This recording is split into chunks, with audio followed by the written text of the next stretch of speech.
आप देख रहे हैं पब्लिक इंट्रो। दोस्तों, उपराष्ट्रपति के चुनाव में इंडिया गठबंधन ने ऐसा चक्रव्यूह रचाया कि बीजेपी घुटने टेकने को मजबूर हो गई। एक तरफ चंद्रबाबू नायडू समर्थन वापस लेने वाले हैं, इसकी खबर सामने आ रही है, तो दूसरी तरफ उपराष्ट्रपति चुनाव में क्रॉस वोटिंग की खबर सामने आ रही है। हालत ये हो गई है कि जो पार्टी कल तक भाजपा की सबसे बड़ी दुश्मन थी, आज उसी पार्टी के नेताओं से भाजपा नेता मिलने जा रहे हैं। तो कोई उनको फोन घुमा रहा है और अपने उम्मीदवार सीपी राधाकृष्णन के लिए समर्थन मांग रहे हैं, उनके सामने मिन्नत कर रहे हैं। जी हां, खबर है कि शिवसेना यूवीटी प्रमुख उद्धव ठाकरे को रक्षा मंत्री राजनाथ सिंह और मुख्यमंत्री देवेंद्र फडणवीस मनाने में लग गए हैं। उनके सामने उपराष्ट्रपति चुनाव में एनडीए उम्मीदवार को जिताने के लिए विनती कर रहे हैं। दोस्तों, कितनी दिलचस्प बात है कि उद्धव ठाकरे को कल तक भाजपा वाले पता नहीं क्या क्या कह रहे थे, लेकिन आज देखिए कि उनके सामने हाथ जोड़ने को मजबूर हो गए हैं। इसकी वजह कांग्रेस को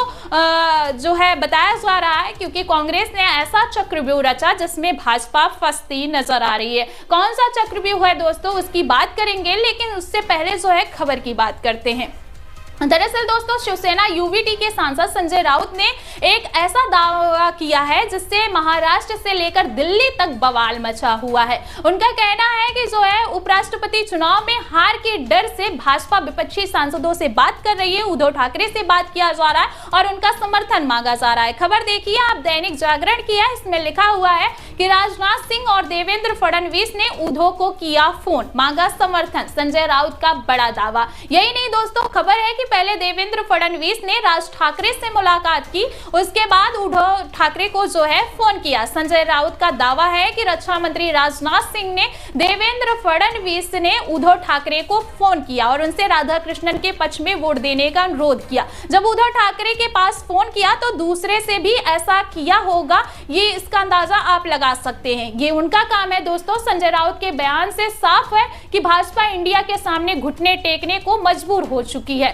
इसके अलावा भाजपा की तरफ से देवेंद्र फडणवीस ने खुद बताया है कि उन्होंने उद्धव ठाकरे और शरद पवार से बात की है, उनसे उपराष्ट्रपति चुनाव के लिए महाराष्ट्र के राज्यपाल सीपी राधाकृष्णन की उम्मीदवारी का समर्थन करने का अनुरोध किया है। उनका कहना है कि उद्धव ने उनसे कहा है कि वह चर्चा करेंगे और बताएंगे, लेकिन शरद पवार ने कहा है कि उन्हें विपक्ष द्वारा उतारे गए उम्मीदवार के साथ जाना होगा। यानी दोस्तों, शरद पवार ने फडणवीस के मुंह पर ही उनको जवाब दे दिया है। उन्होंने साफ कर दिया है कि वो इंडिया के साथ जाएंगे और उद्धव की तरफ से भी हाँ नहीं किया गया है। भाजपा वाले विपक्ष को मनाने में जुटे हैं, लेकिन उनका कहना है कि वो जो है एक प्लान भी उनका कामयाब नहीं होने देंगे। इससे पहले कांग्रेस के सामने राजनाथ सिंह की दाल नहीं गली थी। भाजपा इंडिया ब्लॉक से सीपी राधाकृष्णन को जिताने के लिए निर्विरोध समर्थन जो है मांग रही थी। राजनाथ सिंह ने कांग्रेस अध्यक्ष मल्लिकार्जुन खड़गे के पास फोन तक कर दिया था और इसकी खबर भी निकलकर सामने आई थी, पर उनकी बातों का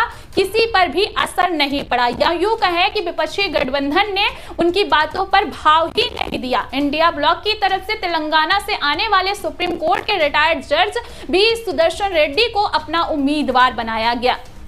लेकिन दोस्तों, यहीं पर जो है फंस गया है पिच। कांग्रेस ने ऐसी रणनीति बनाई है कि इसमें नायडू फंस गए हैं। बात एनडीए से चंद्रबाबू नायडू के समर्थन वापस लेने की आ गई है। ये बात हवाई में नहीं कर रहे हैं, हम अपने मन से हम ये मनगढ़ंत कहानियां नहीं बता रहे हैं, बल्कि जो खबर है आपके पास मौजूद है, हमारे पास जो है हम आपको दिखा रहे हैं और आपको जो है इसका आधार बता रहे हैं बाकायदा खबर के साथ। हमारे पास मौजूद है, इसको देखिए, नव भारत की खबर है और इसमें लिखा हुआ है कि खबर में कि मोदी सरकार एनडीए समर्थन वापस लेंगे चंद्रबाबू नायडू, इंडिया ने खड़ा कर दिया है धर्म संकट। अब इंडिया ने मोदी सरकार के सामने कौन सा धर्म संकट खड़ा कर दिया है दोस्तों, उसकी बात कर लेते हैं। दरअसल उपराष्ट्रपति चुनाव के लिए विपक्षी गठबंधन इंडिया ब्लॉक ने बी सुदर्शन रेड्डी को उम्मीदवार बनाकर बड़ा खेला कर दिया है, क्योंकि उनका ताल्लुक तेलंगाना के रेड्डी जिले से है। दूसरी ओर एनडीए ने महाराष्ट्र के राज्यपाल सीपी राधाकृष्णन को मैदान में उतारा है, वो तमिलनाडु से हैं। दोनों उम्मीदवारों के क्षेत्रीय मूल ने इस चुनाव को एक दिलचस्प मोड़ दे दिया है। इससे एनडीए गठबंधन के सहयोगी खासकर टीडीपी के लिए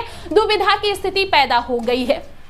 मोदी की सबसे बड़ी वैसाखी यानी 16 सांसदों वाली पार्टी टीडीपी असमंजस में फंस गई है। मुख्यमंत्री चंद्रबाबू नायडू अब क्षेत्रीय गौरव और गठबंधन की निष्ठा के बीच फंस गए हैं, क्योंकि सुदर्शन रेड्डी तेलंगाना के रेड्डी जिले से हैं। यह जिला अब भले ही तेलंगाना में है, लेकिन अगर क्षेत्रीय लिहाज से देखा जाए तो आंध्र प्रदेश के करीब है, और इसीलिए टीडीपी पर अपने राज्य के नेता का समर्थन करने का दबाव बढ़ गया है। अगर वह ऐसा नहीं करते हैं तो जनता के बीच गलत मैसेज भी जा सकता है। ऐसे में कहा जा रहा है कि अगर चंद्रबाबू नायडू एनडीए के उम्मीदवार यानी सीपी राधाकृष्णन का समर्थन करते हैं तो इससे उनके लिए दिक्कत हो जाएगी। उनकी दिक्कत पर संकट के बादल मंडराने लग सकते हैं। नायडू की क्षेत्रीय राजनीति को भी भारी नुकसान पहुंच सकता है, जबकि टीडीपी और चंद्रबाबू नायडू के लिए प्रदेश की राजनीति ज्यादा मायने रखती है। केंद्र की सियासत से कहीं ज्यादा उनके लिए प्रदेश की राजनीति अहम है। वहीं दूसरी तरफ अगर हम इंडिया ब्लॉक के उम्मीदवार वीर सुदर्शन रेड्डी की बात करें तो अगर उनको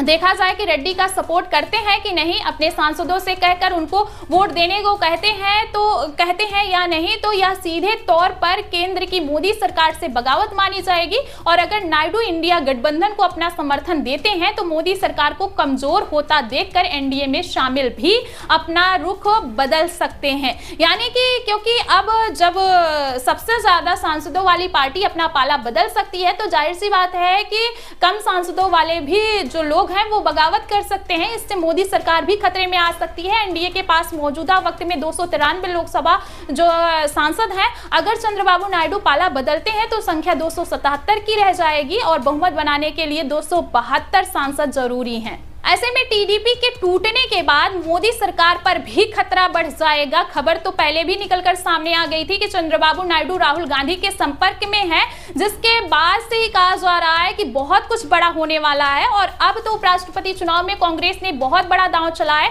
इसलिए मोदी सरकार की धड़कनें बढ़ गई हैं। अब उनके नेता उद्धव ठाकरे और शरद पवार जैसे नेताओं से संपर्क साधने में लग गए, ताकि अगर उद्धव ठाकरे जैसे नेता अपना समर्थन दे देंगे तो इससे मोदी सरकार इतनी कमजोर नहीं होगी। फिलहाल ऐसा सियासी जानकारों का मानना है, लेकिन एक बात तो साफ है कि पिछले 11 सालों में जैसी स्थिति मोदी सरकार के सामने खड़ी हुई है कभी नहीं थी इसके पहले, क्योंकि अभी तक भाजपा पूर्ण बहुमत के साथ सत्ता पे थी, मगर तीसरी बार बैसाखियों के सहारे मोदी सरकार सत्ता में, इसलिए हर जगह उनको घुटने टेकने पड़ते हैं। फिलहाल देखने वाली बात होगी कि उपराष्ट्रपति चुनाव में क्या तस्वीरें निकलकर सामने आती है, इंडिया गठबंधन या फिर एनडीए किसका उम्मीदवार जीतता है। लेकिन सबसे बड़ी बात यह है कि उपराष्ट्रपति चुनाव में किस पार्टी से कौन सा सांसद किसको वोट डाल रहा है ये पता नहीं लगाया जा सकता। इसीलिए बीजेपी को डर है कि कहीं नायडू के सांसद अपने क्षेत्र से आने वाले भी सुदर्शन रेड्डी के पक्ष में वोट ना कर दे। तो अगर कर देंगे तो इससे एनडीए के सामने चुनौती खड़ी हो जाएगी। इसलिए राजनाथ सिंह लेकर देवेंद्र फडणवीस जो है विपक्षी दलों से संपर्क करने में लग गए हैं। फिलहाल आप सभी को क्या लगता है, कमेंट में अपनी राय जरूर दें।